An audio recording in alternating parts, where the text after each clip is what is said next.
Chicago Cubs Central family and friends. Listen, let me tell you guys something. The news that just dropped today from a reliable source in Ken Rosenthal has the Chicago Cub fans hype for what could be coming. Let's talk about it right after this.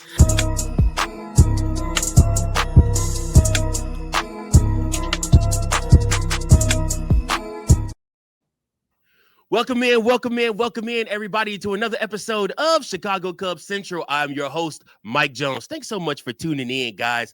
As promised, I told you guys that I appreciate all of my listeners that come and want to be a part of the show. How could I pay you guys back?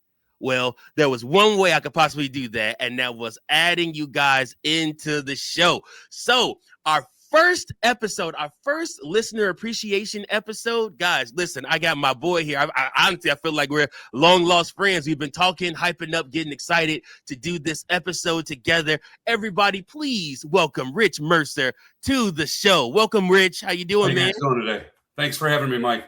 Oh, dude, no, thank you for joining. Thank you for listening. Thank you for sharing, liking, and for being a part of the C3 fam, the Chicago Cubs Central family, man. So, obviously, you've been a part of Chicago Cubs Central here for about a year, for a while. But can you tell me, how long have you been a Cubs fan, and how did you get your start with the Cubs?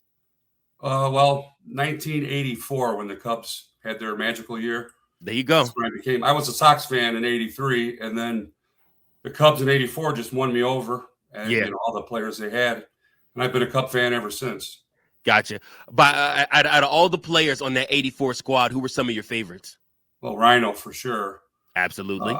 Jody Davis, the Sarge, Matthews. There you go. Go on and on. Right field was not Dawson yet, but Keith Moreland. Yep. Bobby Denier in center. There you go. Rick Sutcliffe, when they picked him up, that was a great trade. There you go. Hopefully we can do that this year and get somebody like Sutcliffe in a trade. That would be awesome. Listen, with these latest reports that are out there, man, I'm telling you, there is very, very good reason to be optimistic. I'm starting to get my optimism back a little bit, which I know some of y'all out there are going to hate, because you're like, you were very excited that after the Cubs not getting the Mai, they were like, oh my gosh, finally, Mike has joined the dark side. He's realized this front office is a piece of crap. But I'm like, well, Ken Rosenthal is a very, very reliable source. I take a lot into what Ken Rosenthal has to say, and he does a show on Bleacher Report, and he mentioned the fact that the Chicago Cubs aren't even close to being done yet. Ken Rosenthal, MLB Insider, reported this on his episode today on Bleacher Report, that the Chicago Cubs are still in the mix. The Chicago Cubs are still in the midst of talking deals. And we're not just talking about like these little short-term deals. We're not just talking about for minor league players or invites. We're talking about the Chicago Cubs are about to make some moves, according to Ken Rosenthal. Rich, just the thought of that after what happened with the Mai and hearing how the close Chicago Cubs could have been to having them, but they didn't want to spend that money. How does this make you feel after coming off of that? Well, I'll be honest with you. We've heard that year after year. So as a Cubs fan, I don't get my hopes up too high. It is exciting. Don't get me wrong. Sure. It's it would be a dream come true, if something big happened, but all the big fishes are gone. I mean, there's still medium-sized pitchers out, middle tier pitchers out there. Sure. Like Valdez or Gallen, or I really like Suarez. I think Suarez would be a really good pickup. Yeah. For me, I look at two names. You named one already, Suarez at third, or Bregman at third. Well, I meant Suarez, the pitcher, Ranger, or is it Ranger Suarez from Philly? I'm thinking Eugenio Suarez for third base. Oh, okay. Yeah. Okay. So when Ken Rosenthal, when Ken Rosenthal mentioned the Cubs aren't close to being done, my mind doesn't go to pitching. My mind goes to they're getting ready to add a stud bat. So in my eyes, I'm looking at Bregman, to a lesser degree Tucker, or Suarez, Eugenio Suarez, which again, you guys have all known. If you guys have watched me since the offseason, I've been a big proponent of I I actually do think Eugenio Suarez would do pretty fairly well on the Chicago Cubs roster. I think he's always matched at Wrigley Field.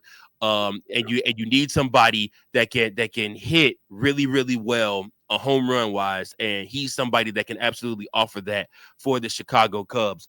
But I do also hear you on the Ranger Suarez thing. What are your thoughts on Ranger Suarez? Well, he's a free agent. What does he want? About $25 million a year, I think.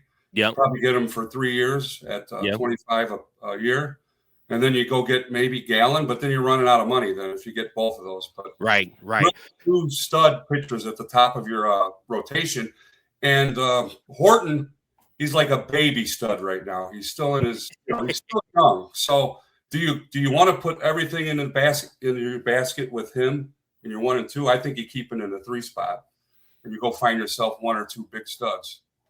So for my thought process behind that, I do understand where you're coming from, and I like your mindset behind don't rush Cade. I'm more of a proponent of don't rush Wiggins. Don't rush Wiggins up from AAA. Let him spend the whole season down there. Now, obviously, if it comes to it and you need him, you got him. But you got to remember, you still got Colin Ray, somebody that can come in and be a starter for you. Also, still at this point have his name is escaping me right now. Throws a shit ton of different pitches, but struggles to get outs. Oh man, where's Glasses? Where's Glasses? Every episode it happens to me like this. I go up and I just forget a person's name. No, he plays for the Cubs already. He was injured majority of last season. Assad. Javier Assad. Thank you. Yes. Yeah. This is why you need a co-host, because when you go up, your co-host has your back. I appreciate you. Yeah, Javier Assad is somebody else that's also waiting in the wings. I don't know what the Chicago Cubs are going to do with guys like this. So, because essentially they've pretty much sewn up what their bullpen is going to look like, at least to start the season. I don't suspect the Chicago Cubs to make any more additions to the bullpen unless they're able to get a closer. But like I said, Phil Maton may end up having to be de facto closer, I guess, for the Chicago Cubs. I don't know. We'll have to see what happens with that. But I look at the Chicago Cubs. I look at what Ken Rosenthal had to say, and in my eyes, I'm thinking, man, big bat. But I also like what you had to say about Cade Horton and not rushing him and not putting that pressure on him. That, like, he doesn't have to repeat what he did last year. If he has sort of a down year this season, it's okay. Like I said, we'll find ways to use him and we'll allow him to grow and mature into that number one, if that is what he's going to be. Right. I mean, the Cubs are in the middle of either going rebuilding or are they going for it? Yeah. We're not sure which way they're going. As fans, we want them to go for it every year, of course, right? But sure. As owning a company, you got to think about all the bills they have to pay and all that. We don't know everything they're paying for. So we always, when they're down 10 million, they still got 10 million to 15 million to use. We're like, spend the money. But maybe they just don't have it right now. Maybe they're thinking next year, and they're not going to tell us because they don't want everybody else to know that. Sure. Right. Yeah. I mean, like I said, they will come off of Nico's contract. They will listen, I guess. And here's what would be infuriating about thinking next year for me. We don't even know if we're going to have baseball next year, Rich. That alone for me is the tough part in this. Is like, as great as I want it to be for the Chicago Cubs to think long term, and I think that's what pissed us off when Carter Hawkins got on television and said, well, we got to think about not only the Chicago Cubs for this year, but the Chicago Cubs for 2030 or 2032 or something like that. And he got his ass ate up in the comments section by all fans, including this one right here, because I'm like, listen, I could care less about 2030 when you have a team that can go the distance if you add pieces to it. So with that being said, I do believe that the Chicago Cubs are closer towards trying to go for it rather than waiting to develop the other pieces. And from what Ken Rosenthal has said, I truly believe that the Chicago Cubs could be looking at getting something big, something major. I feel like The Godfather. Have you ever watched Godfather? Of course, you watch Godfather 3. Yeah, every time I try to leave, they pull me back in. I was out, man. I was out on the season. I was out on what the Chicago Cubs was going to do during this winter time. I was like, man, skip all of this. I'm over it. Whatever. And then news like this drops, and I'm like, oh. So, Mike, can I ask you a question? Absolutely. As a fan, you're sitting here and you see the Cubs last year. Yep. They get Kyle Tucker. They had to have some kind of plan, didn't they? Or they just gave up Cam Smith and, for 1 year? I mean, to me, I don't know, it's just frustrating. It doesn't make sense. And now you're going to let him go. You know what I'm saying? To me, that doesn't. What is your thought on that, Mike? As much as I would like to believe that the Chicago Cubs fly by the seat of their pants, I truly believe Jed Hoyer is a little bit too calculated for him not to have a plan. Now, does his plan always work? Does it always come to fruition? No, of course not. But at the same time, a lot of times he still gets what he wants, and he gets what he wants at a value. So while we bemoan the fact that we have to wait, and I mean, literally, there's people out there that have tickers going right now like, oh my gosh, the Chicago Cubs Con is in 3 weeks and we haven't signed anybody major and whatnot. And people are pissed about this because usually Cubs Con is where you introduce the new players, right? So fans have been bitching about that, man, left and right. But at the same time, Jed Hoyer is willing to wait it out to get his guy. He doesn't care. And, contrary to what us podcasters, contrary to what the media has to say as a whole, he could care less about any of that. Only thing he cares about is ensuring he gets his guy, and he gets his guy at value. So, I mean, like I said, I look at all of this and I say to myself, as frustrating and infuriating as this Cubs front office makes me, I do still believe they have a plan. Do I trust their plan? No. But do I think that they have a plan? Yes, I do. So would you rather have Bregman or Suarez at third or Shaw?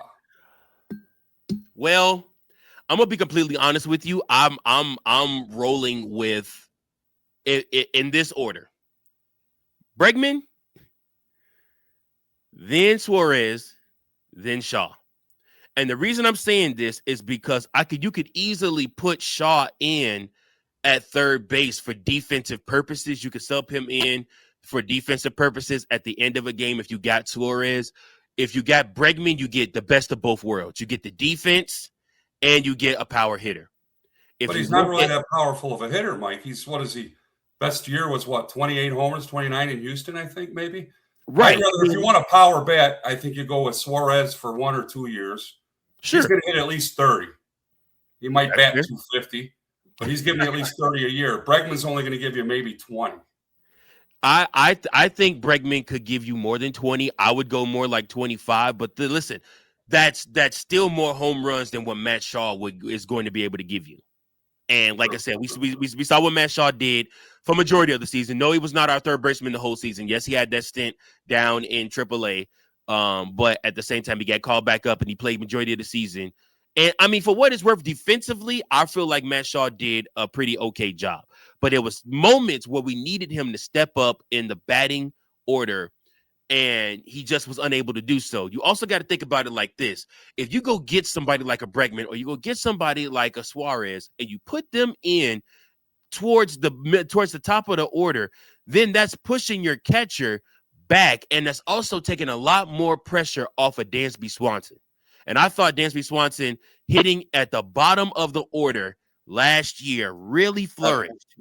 He did so much better last year at the back end of the order. It was when you tried to put him in that 4th, 5th, 6th spot, and I promise you he was a strikeout waiting to happen every time. It was either a strikeout or a flyout, and it was always a runners in score position. I'm like, oh my God, like, come on, man. You're killing me. Yep. Who would you rather have? Well, like I said, there's a couple scenarios that would happen. If we go with Bregman at third, you have another coach on the bench, a rah-rah guy. Then you could possibly trade Nico Horner and slide Shaw to second. You're Okay. replacing, Nico, rah-rah guy, real good guy, Yeah. for Bregman, which is a real good rah-rah guy, captain. Yeah. So you're replacing that, but then you're getting more power with Shaw at second. I mean, I hate to get rid of Horner. I love Horner. I listen to him on the score all the time. He's a great guy. But what do you do? I mean, that's, if you take Bregman, if you don't do that and you don't trade Horner, you bring in Suarez for 1 or 2 years and you let Shaw go on the bench and be the super utility guy like Zobrist. Yeah. Basically. And I think he could fit into that Zobrist role very well. I don't hate the thought process behind that of putting him there. And it's essentially, to me, I look at Nico, and like you said earlier, do the Chicago Cubs have a plan? Are they planning on signing Nico after next season? Are they planning on offering him another deal? And what is he going to want? And can he replicate what he did last year for you? Can he almost win the batting title? Can he be that guy that hits that high of a percentage? Can he be a guy that replicates being able to take all those walks and things like that? I mean, can he be that guy again? And how old is Horner? Is Horner 30? I don't know if Horner is 30 yet. I'll fact check that. But like I said, for me, I look at him and I ask myself, is that a replicable thing that he could continue? He's 28 years old. 28, okay. He batted .297 with 7 home runs, 61 RBIs, and 178 hits for the Chicago Cubs last season is his stat line. That's a really good stat line. You would love more home runs, absolutely. But that .295 batting average, having the highest batting average on the squad and being able to do what he did with frustrating batters. Paul Skeens, arguably the best pitcher in baseball, hated to see Nico Horner coming because he was not falling for any of his tricks. He was not getting him out. He wasn't. I mean, those two would go back and forth and back and forth. And we saw Skeens, 3-4 times last year? So, I mean, you got to think about it like that. Nico is somebody that's a contact hitter. You do need contact hitters. Now, can you teach Matt Shaw to be that contact hitter for the Chicago Cubs? If you can, that makes Nico expendable. If you believe, like some people believe, like my homie Steven believes, that Matt Shaw is going to be this amazing, amazing baseball player, then that makes Nico Horner expendable. It just does. And it's really all up to what the Chicago Cubs plan is, essentially, Right. So is he at the peak of his performance? That's when you should trade players sometimes. Absolutely. Do you just look at that and go, Horner, we appreciate everything you've done for us, and call up the Marlins and try to give him Nico and Quintera, the outfielder, and maybe someone else, and get Cabrera and Fairbanks in the bullpen? They just signed Fairbanks. Maybe get those two guys for something like that and throw in a Wicks in maybe? Absolutely. Yeah, Jordan Wicks is out of there. He is for sure trade bait. I don't hate that trade idea at all. I do think, like I said, it just kind of depends what the Chicago Cubs want to do. A telltale sign that a trade is coming is if they do end up signing somebody that plays third base, though. Like I said, because you ain't going to have Matt Shaw and Nico Horner, I don't think, on this same Chicago Cubs team. Remember, when the Cubs signed Kyle Tucker last year, technically they still had Cody Bellinger on the squad. And we were all trying to figure out, like, how's this going to work when both of these guys and you got and you got Seiya Suzuki on the squad, right? And literally it ended up being where, again, Cody Bellinger became expendable. They ended up trading him. So a telltale sign will be who exactly this big fish is that Ken Rosenthal is talking about when he's talking about the Chicago Cubs aren't even close to being done. But I also had Bellinger, Mike. They're talking Bellinger. You and I talked about that. Yeah, we did. Go ahead. And, Bellinger, he could play 4 positions, right? All outfield positions, first base. He could DH for you. Sure. But do we want that? He wants too much money for too many years. He's not going to take a 2-year deal for $50 million. I don't think he's going to take we don't want to sign him for 6 years again. I don't think. What would you think on that, Mike? Scott Boras is a thief in the night, and I don't want him nowhere near me. But again, we're dealing with Scott Boras when we're talking about Alex Bregman too. So technically, we're dealing with the man either way. It's tough, man. It's tough. I really, really, really enjoyed Cody Bellinger. To me, more than Dansby Swanson, brought a certain cachet to the Chicago Cubs Yeah. back. Like he made me feel like we had more of an opportunity to win games with Cody Bellinger being there. He was like the first big bat that I'm like, okay, like I kind of feel better about things, you know? And so for me, Cody was somebody like I love this swing approach. I loved what he did when he came to the plate. Do I want him for 5 years on like I said $100 million contract? No, I don't. If Cody is looking for another 1 or 2 year deal or a 3 year deal with some opt outs or trade clauses, I'm listening.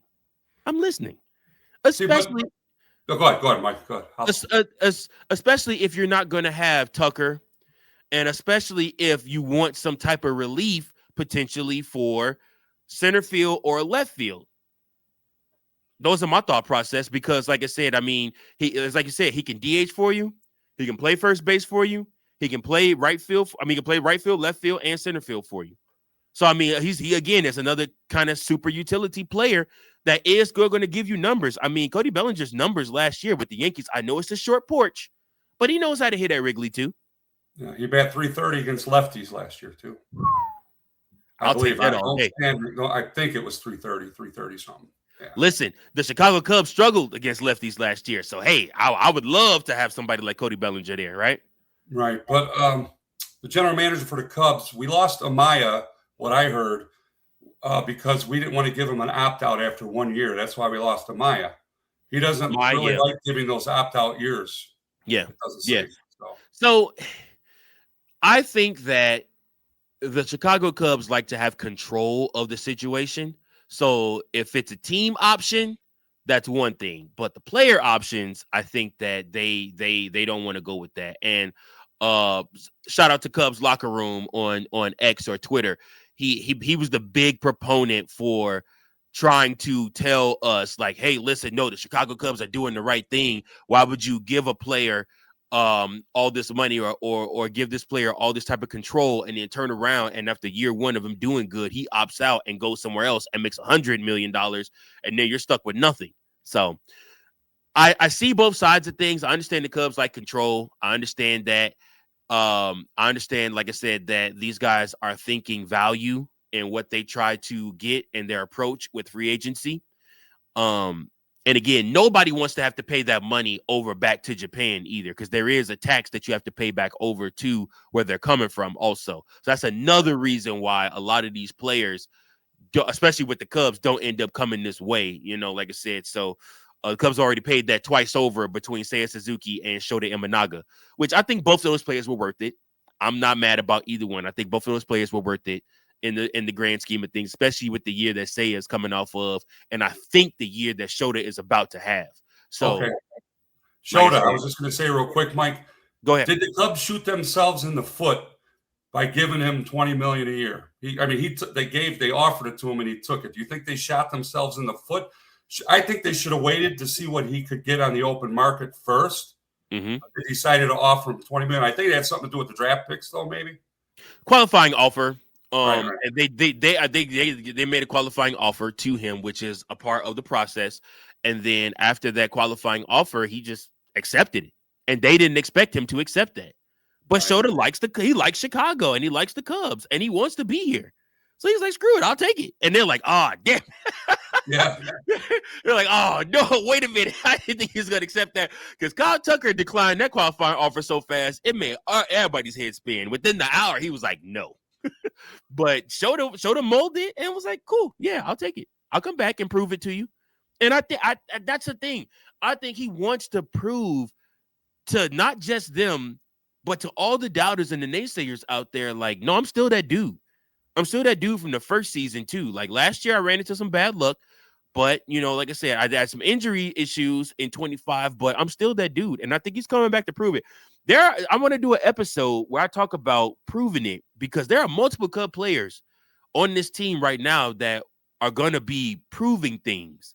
Nico Horner, because he wants another contract. Matt Shaw, because he's going to want playing time. He wants to solidify a spot on this team. Now, Craig has already come out and said that Matt Shaw is a part of this team, is going to be a big part of what this team does for the foreseeable future.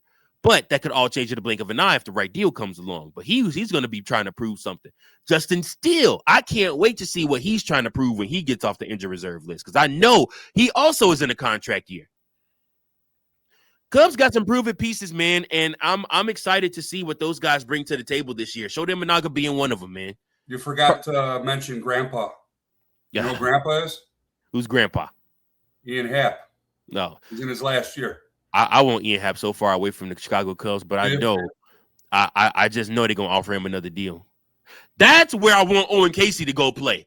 I would love to have Owen Casey out there in left field. And don't get me wrong, I appreciate Ian Happ being the left fielder that he has been, 4-time Gold Glove winner. He's had that Gold Glove on lock. All of these different things, man, it's great. It's wonderful. The problem is he bats 195 for 4 months out of the season. and in the end, somehow he ends up getting hot enough to raise that batting average to make it just respectable enough. And of course, he's gonna have some miraculous plays over there in left field that save runs or get outs and things like that. And it's like, it's like, great, dude, but we totally could get that. I think it's the same equivalent of left field defense from Owen Casey. Personally, I love Ian Happ, Mike. He's been real good for the Cubs. Some of these plays that he makes, it's just because he's a step slower than a faster outfielder. So some of the plays that he does make, they look exceptionally well, but it's because he's just a step slower than a Armstrong or, So that's why it looks like he's making incredible plays. Don't get me wrong, there's still incredible plays, but if he was a little bit quicker out there, it wouldn't look as exceptional. You know what I'm saying? Yeah, absolutely. Absolutely. Yeah. All right, so we're going to wrap it up with this. Do you still have hope for the Cubs this season? And do you still have high hopes? What are your expectations going into the coming season, Rich? Well, if they stay put and don't do anything else, they might be a wild card team. Okay. If some big things are coming, like the gentleman says, Rosenthal. Yeah, Ken Rosenthal. Yep. Right. Then sky's the limit, but we'll see. It's just, hopefully by April we'll know, Absolutely. A lot has to go right in the MLB season for your team to win the World Series, or you pay for it all with the Dodgers. you pay for enough blankets to put underneath any type of issues you may have to just cover everything up. So, I mean, one way or another, like I said, you have to do it. So, but yeah, I think that faith and hope in the Chicago Cubs offseason will be restored with some moves that are reportedly coming here soon. Reportedly, the Chicago Cubs might be close to a deal with Bregman. And we're just waiting on news for that to drop. And of course, when that news drops, I'll be right here, Johnny on the spot on Chicago Cubs Central, to talk about it with you guys and get your thoughts on that. But yeah, man, like I said, the Cubs are moving, man, and apparently they aren't done. I know that, like I said, we get down every time a player signs somewhere else, but I mean, maybe again, like you said, Rich, maybe Jed and Carter, maybe they have a plan. No. Any last thoughts, Rich, before we close out the show? No, Mike, I just want to say thanks for having me, and it's been fun. And hopefully we can do it again sometime, and hopefully we can meet up one of these days. Oh, dude, listen, I am going to be at Wrigley a lot this summer, and I want to do meetups with you guys. I want to start planning some meetups with you guys. I'm a bleacher guy, so I'm gonna be out in the bleachers. So like I said, I love to sit out there. I love to go chant PCA's name. Like I said, and like I said, whether it's raining, whether it's snowing, whether it's cold, whether it's hot, sit me out in the bleachers, man. That the bleachers were made for me. It's just a different vibe out there in the bleachers. Shirt on or off? Oh, shirt on, but I've lost a lot of weight, so I might pull my shirt off, especially if it gets me on TV. Who knows? We'll get 4 or 5 of us, put Cubs. We'll yep. Absolutely. Well, I appreciate you so much, Rich. Like I said, guys, Rich is just the first of many that will join me here on Chicago Cubs Central every week during the offseason, I want to do one fan appreciation episode, one listener appreciation episode where you guys come in, help me do the podcast. Rich, you made my job much easier tonight, and I thank you so much for that. And yeah, man, I appreciate you all for tuning in. If this is your first time tuning in to Chicago Cubs Central, do me a favor. Make sure you hit that like button, that share button, that subscribe button. Make sure that you comment below your thoughts on our topics today. We talked about a lot. We talked about the fact that Ken Rosenthal said the Chicago Cubs are nowhere close to being finished in free agency with what their plans are for this upcoming season. So listen, man, get excited. I'm excited. This kind of restored a little bit of hope for me. I do have to have a little bit of wait and see, but I want to know your thoughts below. Make sure you guys comment your thoughts below. I appreciate you guys so much for tuning in. Make sure that you, again, like, share, and subscribe. And until next time, go Cubs go. From Rich, from Mike Jones, peace. Thank you for watching another episode of Chicago Cubs Central, the #1 spot for all Chicago Cubs content. Remember to like, share, subscribe for more Cubs content.